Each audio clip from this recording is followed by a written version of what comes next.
welcome back to our YouTube channel, Rosana Ilyas.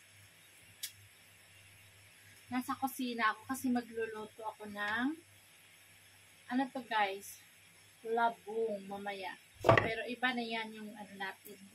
Ang ating topic ngayon is about sa latest video ko. Kasi, susad sa kanilang part. At saka sa akin kasi, ang sponsor nila is 3 years in onwards. O, 3 years in counting. Si Ma'am Marilo Cortez nag-sponsor sa kanila. Monthly talaga. So, kagabi, nakita ni Ma'am Marilo yung Terilu Marilo, nag-same sila ng rhyme. So, Ma'am Marilo. Kagabi nakita na ni Madam Marilo Cortez yung latest video. Super sad siya, nadismaya siya sa kanyang nakita kasi yung dalawang bulag is walang improvement talaga. Parang walang nangyari talaga since na wala mga chinilas, always, sa pagbisita natin. So, doon na si Ma'am Marilo Cortez na dapat i-focus yung dalawang babae, yung dalawang bulag. So, tagapunta natin, ganun ang mangyari. Kagabi, kahapon na latest video, hindi ako pumasok sa loob kasi pagpasok natin is parang nakasulasok yung mga amoy doon. Grabe talaga, sobra. Sabi ko, labas tayo, hindi kaya huminga dito sa loob. Kahit may malaking mga bintana sila na may mga grills. Apartment yung bahay nila eh. Kaso ang dumi talaga, tapos ang baho na hindi ko alam. Tapos pag alam nila yan na parating na ako, medyo malayo pa. Nilalak na nila yung mga pintuan, yung kusina, basta nilalak nila ang hindi malak is yung main door. Kahapon, hindi na ako pumasok. Sabi ko, sa labas tayo kasi hindi ko talaga maano yung amoy. First ko sila nakilala is kinuskus ko yung mga sahig nila, yung sa lumang bahay nila, dun sa mga nakakita nito yung mga old viewers. Meron silang old house dati na talagang ako yung nagkuskus sa mga sahig, sa mga higaan nila. Pinalitan ko ng bedsheets, yung mga unan, yung mga basta nilinis ko sila dati. Tapos alam mo yung pag uwi ko sa bahay, nagkasakit ako, nagka-typhoid fever ako. Yung grabing lagnat talaga, na grabing as in bacteria, siguro nalanghap ko lahat. So, kagabi naman, ganun din ang nangyayari. Ang baho na naman nila, sobra. Tapos, ewan ko, paulit-ulit kong sinasabi, Mami, ganito, ganyan gawin mo. Sabi na, oo. Tapos, ang sabi ng sponsor, Rosana, pakisabi sa kanila, tawagan mo kay Elias na, this is my last sponsor sa kanila kasi wala akong nakikitang pagbabago sa dalawang bulag. So, it's true naman talaga na wala talagang pagbabago, sobra. Lalo na yung mga bulag na babae, dapat doon i-focus. Alam mo siguro imbes na makakita pa yung mga bata, nabubulag sa mga bakterya. Kasi sobra talaga dumi, as in. Ewan ko kung ilang buwan bago pinaliguan ni Mami ang mga bata. Sabi niya araw-araw daw pinapaliguan. Makapaniwala ka araw-araw naliligo. Yung buhok ng mga nanglalagkit, yung mga ganyan, nanglilimahid sa mga lisa, sa mga... Ewan ko, basta. Kung kapitbahay lang ako ni Mami, maging malinis siguro si Mami. Hindi ko titigilan siya. So, yun. Sabi ng sponsor na last na yung sponsor nila. Tawagan daw si Mami. So, ito namang babae, yung si Mami, tawag ng tawag. Wala pang mga 3 weeks pa lang, tawag na lang tawag, saan na yung ano, ganito, ganito, ganyan, ganyan. Sabi ko, mami, maghintay ka kasi ang sponsor, hindi ako pwede na mag-chat saan-saan na. Depende lang sa kanila yung kung magbigay ba sila kailan or kailan, ganito, ganito, ganyan. Ang kulit din ng mami. Kaya yun, sabi ng sponsor kagabi, na ano talaga siya sa nakita niya ng 2 bulag, as in, nalungkot siya. Ako naman din, always ako nalungkot tuwing nakikita ko sila kasi yung mga lalaki, masigla, yung nakakalabas kasi, naglalaro sa labas. Pero yung 2 bulag, sa loob lang. Kaya, ewan ko anong gawa ni mami, hindi man lang makuhang paliguan, i-brush yung sukla, i-brush yung mga buhok, talian, yung mga ganyan. Ewan ko sa kanya, Diyos ko, talaga. Parang ako nabibinat sa kakasabi sa kanya, ganito, ganito. Bakit ganyan? Ganyan. Kasi sa off-cam, before kami aalis, sasabihan ko rin siya, bakit mami ganyan ang dumi nyo? Tingnan mo, walang chinilas yung mga anak mo, tapos ikaw nakachinilas ka. Sabi ko sa kanya, bakit ang hirap ba talagang gawin na maglinis? Andito lang naman kayo sa loob ng bahay, hindi kayo umaalis. May tubig dyan. Oh, ang ganda ng bahay nyo, apartment. Sabi ko sa kanya, sus mayo, Marimar, may tubig, ano pa ba? Mayroon, bigyan kayo ng sponsor, bumili kayo ng sabon. Mga ano, shampoo, ganyan. Kahit wala man lang sabon or kahit walang shampoo, kahit sabon man lang, liguin yung mga bata, hilura ng net, ganyan. Para ba, ano, tapos,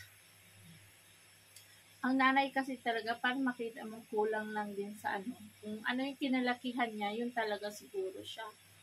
Doon ako parang nabibinat ako sa nanay, grabe.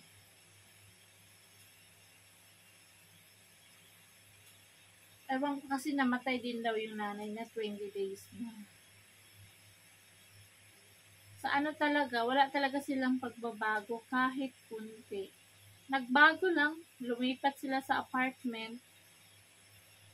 Apartment pa talaga ang tinilipatan, 7,000 daw a month. Ano na yung kuryente at tubig? Ano na sana kakain? Eh, ang sweldo ng asawa niya 9,000. Buti na nga may sponsor. O ngayon, wala nang sponsor. So, saan? Ako ewan. Kung makaluwag-luwag ako, bibisitahin ko sila. Kaso ngayon, parang lalo akong depressed, stress, kasi nga, ay Diyos ko, yung nanay ko, bedridden na, grabe. Mahina na kumain, halos hindi na makatayo, nanginginig. Lagi naman ako nakamonitor, sabi ko sa sister, youngest sister ko naman nandoon. Siya ang nandoon sa nanay ko. Siya ang nakatuka kasi may dalawa sila doon, yung panganay namin kapatid, andun sa bukid, pinababa niya. Sabi niya, halika tulungan mo ako kasi hindi ko na kaya ito. Sabi ko, bakit ganyan? Ipa-admit yun na sa hospital. So, bukas mag-admit sila sa hospital sa nanay ko. Ganun siguro.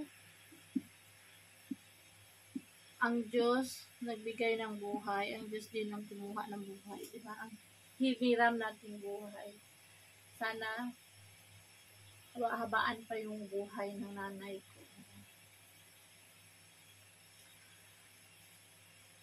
Ganun talaga. Lahat tayo dadaan sa ganyang pagsubok. Walang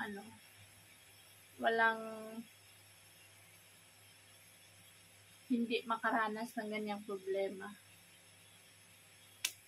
So, yun. Ang mga vlog, wala ng sponsor. Baka sa mga nakapanood dyan, sa gustong mag-sponsor para sa mga vlog na family. So, yun lang. Sad for them kasi ang nanay talaga is kahit anong ano, masakit yung ulo ko. Ang mga bata,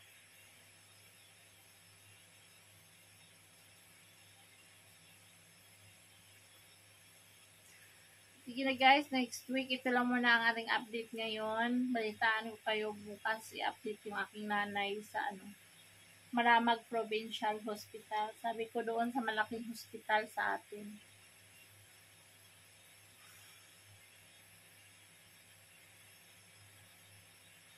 Sana everything will okay, everything is fine. Wala siyang lagnat, so ano lang siya na masakit lang yung kanyang mga katawan. Pero mahina siya kumain, ganyan.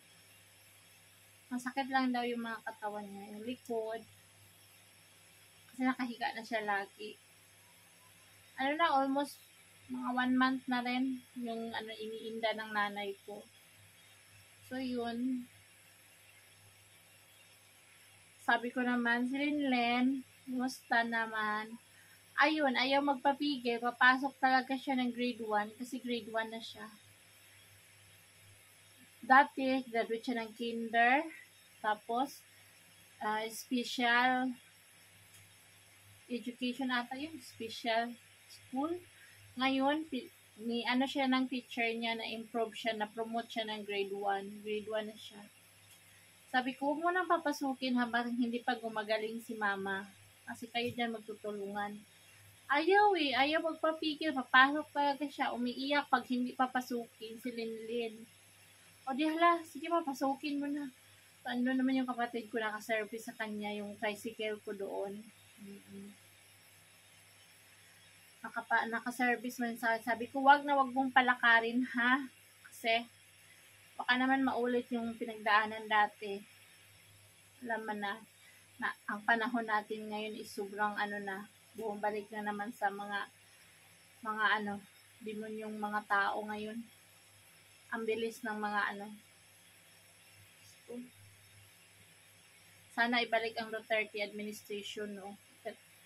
Lahat gustong-gusto ang Duterte administration sa dating last na presidente.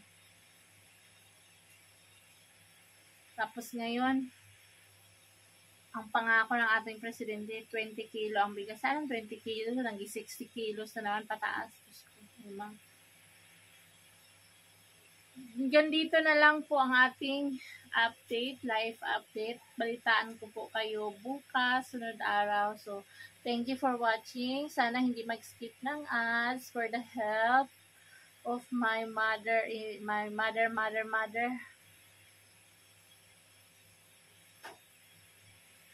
Thank you for watching mga loves. Thank you for watching mga sisi koy, sisi love, and talagang laban lang tayo sa hamon ng buhay araw-araw. Habang may buhay, may pag-asa tayo. 'Di ba? Kahit anong pain ang pinagdaanan mo, there's a rainbow after there's a rain after the rainbow. Ano ba 'yun? If there's a rainbow, there's a rain. Ay na nga, walang laman yung utak ko. So, thank you. Kakausap lang kasi namin ng aking sister. Kaya, medyo,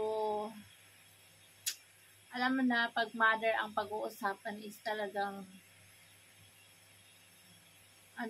So, bye guys. Thank you for watching. Salamat. This is it guys. Update ko kayo bukas or sunod araw.